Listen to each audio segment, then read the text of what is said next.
Раз, два, три, четыре, пять. Всем здрасте. С вами Сварог. И сегодня у нас с вами юбилейные шестые самые лучшие новости недели. Поехали.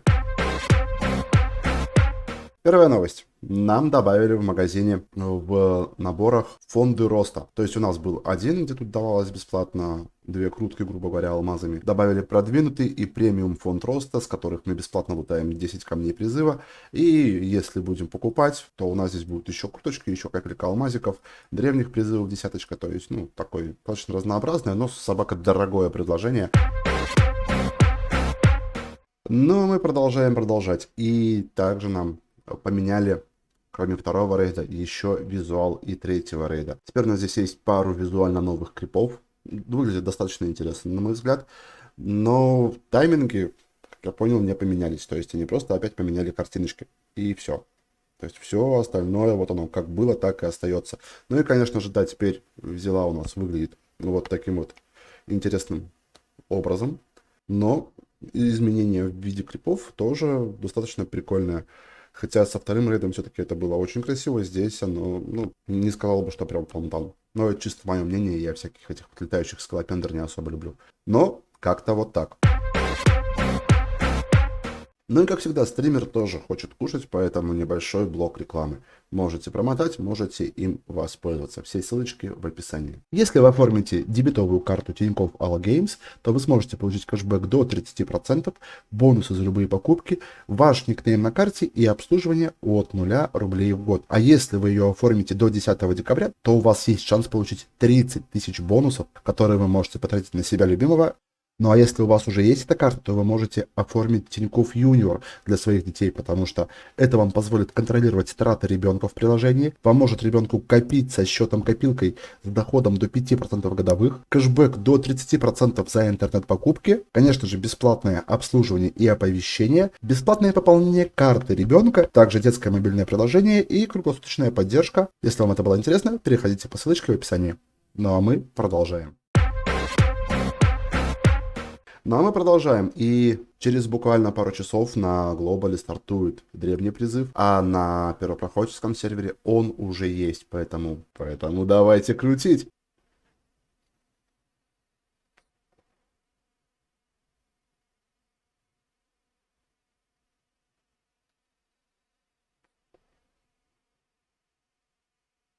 Вау, вот это, конечно, красиво, да.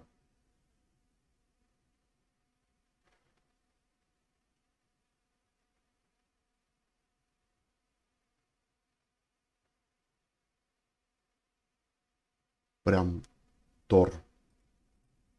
Но зовут его Элдр. Но я рад, это хороший лидер фракции.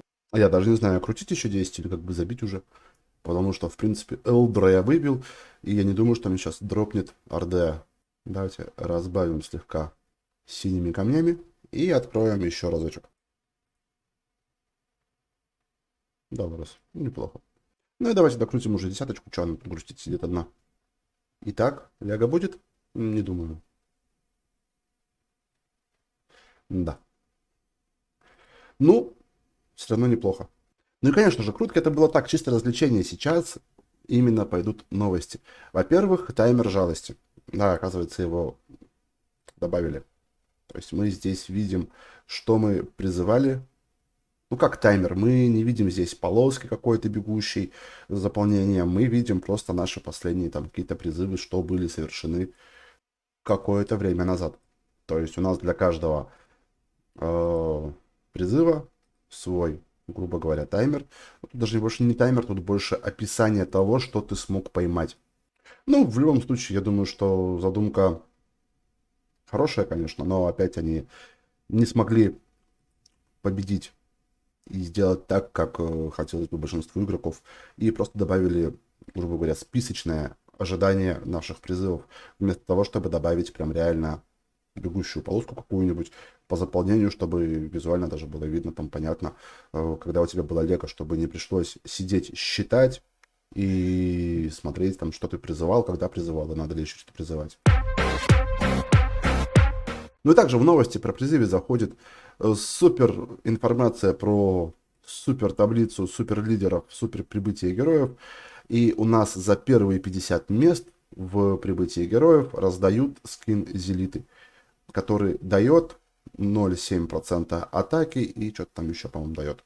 И 12 защиты. Честно, вот лучше бы они его просто продавали. Хотя за супер призыв они 100% заработают больше. Здесь еще и с волкоденса дают всем, да? Шикарно. За первые 3 места. Ну, прям огонь, да. Ну, мы видим, куда катится игра и понимаем, что к чему и как. Но раздача Зелит за первые там 50 мест супер таблицы по всему серверу. Ну, реально лучше бы включили ее в продажу и все. Ну, это такое, чисто мое мнение. Едем дальше. Ну и по нашей сложившейся традиции, что-то о героях, которые могут делать какую-то незадокументированную функцию. И сегодня у нас будет выступать в разборе Эловин, наше зеленое бревно, которое хилит всех и вся. И сейчас мы обсудим, что она такое делает интересное. Сейчас мы выставим робота и поставим Эловин. Так вот, во-первых, кто не знал, скорее всего большинство не знало, ульта Эловин идет не на ее ранг атаки, а чуть больше. Нажимаем сюда и видим, что у нее ульта примерно как у Вортекса, только если Вортекс стоит в основе всей этой зоны, то она стоит где-то там в серединке. Но в любом случае ультой она цепляет по 3 клетки по бокам от себя, что достаточно неплохо. Ну и также Эловин, помимо всего прочего, как вы знаете, заливает ярость. Но заливает ярость не только всем, кто находится в зоне ее ранга, а вообще всем, кто находится на поле. Тоже приятный плюс. Но и это не все. Также ее бревно, которое мы можем поставить за 5 монет, которое хилит всех вокруг, мы также его можем и продать, и получить за него 8 монет. Этот гопник стоит 25, мы его продаем, получаем 12, мы получаем половиночку. То за продажу как раз таки бревна мы получаем в 2,5 раза больше. Но это так. Для тех, кто вот прям имеет какие-то затыки с энергией и не знает как, что, куда, зачем и почему. То есть на случай чего-то мы можем всегда продать бревно и получить дополнительные монетки для выставления персов, плюс еще и кого-то подхилять. Ну и также пару слов про нашего клан-босса, точнее про этот автобой с клан-боссом. Некоторые игроки жаловались, что набивая какое-то количество крови на драконе, на следующий день на автобое они не набивают это количество крови, потому что что-то пошло не так. И мы сами прекрасно видим, что у нас пошло не так. У нас сбился автобой. То есть, если раньше автобой на драконе работал примерно таким же способом, обычно весь дотык идет непосредственно из Додолорес, потому что эти вот ее 80% на срабатывание пятой пробуды, что она даст 300 ярости, они достаточно рандомные и не всегда работают. И теперь бывает так, что она не заливается вовремя, когда вы проходили это же руками, и из-за этого, соответственно, она не ультит, и ее тайминги ульты сбиваются. То есть, если раньше было как на арене, мы заходим в бой, и потом автобой арены, там сам прожимал ульты, сам мог выставить там персов, там, вот такое вот. То есть, ульт зарядился, она прожималась. Это было то же самое и на клан-боссе сейчас. На клан-боссе он прям вот записал. Если ты там на минуте 20, вот как, например, сейчас. Почему все легли? Потому что не сработало что-то. Чья-то ульта сказала адьё, и кто-то не ударил. Серьезно, я это обожаю. То есть о том, что они подправили автобой, говорить вообще не стоит. Персы, если ты нажал ульту, а в автобое герой не зарядился, то он не будет ультить, он будет стоять, ждать следующего нажатия ульты, как это делал игрок, когда проходил руками, то есть достаточно долгое время. И вот оно, салам алейкум, как мы видим, автобой пошел по одному месту, и все. Поэтому, ребята, смотрите внимательно за своим драконом, и, если что, переигрывайте.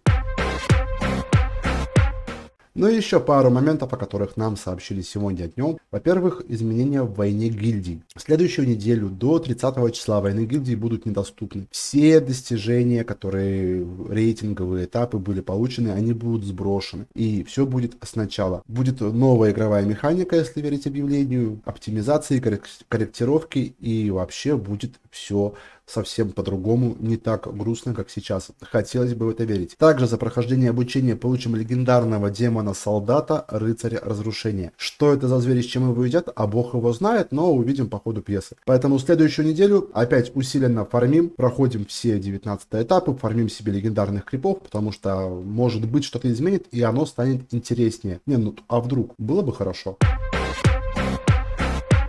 Ну, я думаю, крайняя на сегодня новость. Нам добавят еще 3 каких-то, судя по всему, сратеньких слегка новых облика: гнев, Мари и мерзость. Скорее всего, потому что гнева мы получаем, так как и Мари за ежедневный вход, а мерзость мы слияем в фонтане, в призыве из эпиков, и поэтому это все герои, грубо говоря, легкодоступные, и поэтому мы сможем их получить, ну, либо бесплатно, либо там за какие-нибудь непутевые вообще задачки, типа там 5 раз сходить на арену, там 6 раз убить крипа какого-нибудь, ну, что-нибудь такое. Или просто будет подарком. Но что-то смотрю я, Мари прям вот стрёмненькая, мерзость страшненький, он что-то аж посинел, такое прям. Ну и гнев тоже что-то как-то отрастил себе все, что можно. Текущий скин мне у него нравится на самом деле больше. Посмотрим, как они это нарисуют не на обложке, а уже непосредственно в игре. Может быть, там оно свистопердящее чудо будет, которое одним своим видом будет нагибать. Но на самом деле посмотрим. И также хочу обратиться непосредственно ко всем вам, кто досмотрел до этого момента. Пожалуйста, если вы вдруг нашли какой-то баг, ошибку, приколюху с персом, который делает что-то, что не должен делать, или делает это совсем по-другому от того, как должен делать, черкните в тележку или отправьте видос или описание, или хоть словесный комментарий под постом о багах, о всяких приключениях с персами, потому что нам тяженько искать материал в одну калитку. Помогали Миша, помогал тот же Хитман своими рассказами, помогли Пабло с Тёмой, подсказав пару моментов. Но в любом случае нас слишком мало, поэтому требуется ваша помощь. Ну а на этом все. С вами был Сварог. Всем лоскомного рандома, богатого дропа и мирного неба над головой. Удачи!